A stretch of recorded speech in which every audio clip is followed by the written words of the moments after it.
Going to school board meetings is not something that I would really enjoy, and school board people aren't necessarily happy to see her at any given point in time.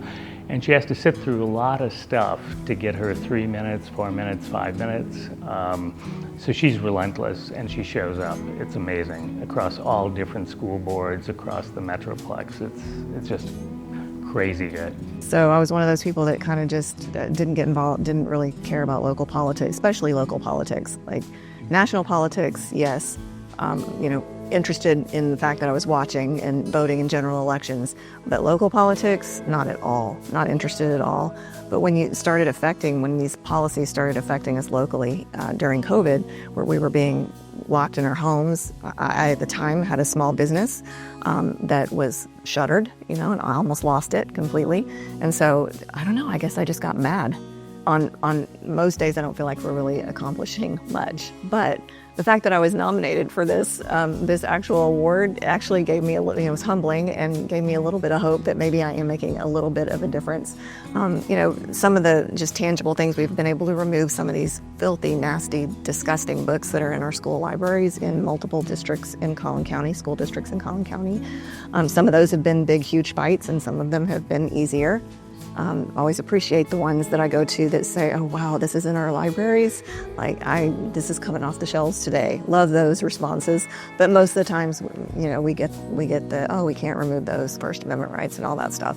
So it becomes more of a fight. So we've been able to win a few of those. We've lost a few, won a few.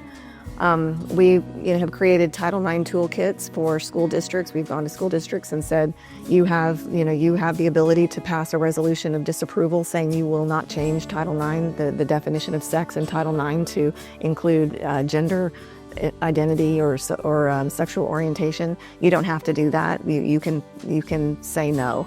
And most districts, I find a lot of school board members, they don't know what they can and can't do in some of these situations. So we've actually successfully gotten a couple of school districts in the area to sign those resolutions of disapproval, saying they will not allow men in women's sports or boys and girls sports, boys and girls bathrooms, those kinds of things. So in terms of successes, she's successfully removed books from various school districts. She's been able to influence other school districts to consider it. They may not do it right away at any given meeting, but they'll do something later. And because she's consistent in what she's doing and always shows up, she kind of wears them down.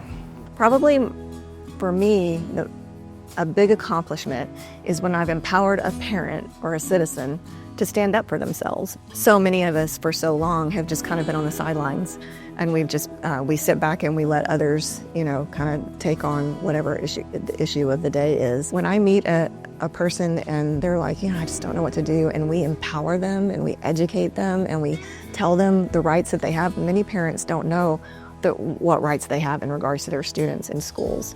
I have the right to do that? I can do that? Yeah, you can. And then to see them stand up for themselves and go and fight for their child or for their rights, to me, that's the biggest accomplishment. My advice to somebody who wants to get started, locally in politics, I would say local is where it's at. Local is where you're going to make the most change, affect the most change that's going to affect your life personally.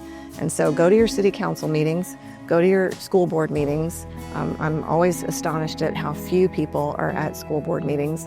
And so they're not necessarily fun, but they're necessary. And for you to know, if we're not there, then nobody's watching them and they're just doing whatever they want. So I would say find your local city council dates and go to those meetings, go to your school board meetings, find a grassroots organization that aligns with your values and offer your talents and time.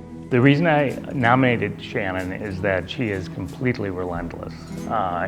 It's not easy to go into school boards, and she goes into a lot of them. And they're not necessarily happy to see her when she gets there. And because she's done this for a while, they know who she is and somewhat what she's going to do. So she has to sit there for hours in many cases before she gets a chance to talk, which is amazing. She's just relentless, and she shows up. If you show up, things change. I'm Carl Schaefer Younger. I'm nominating Shannon Ayres for the Conservative Leader Award.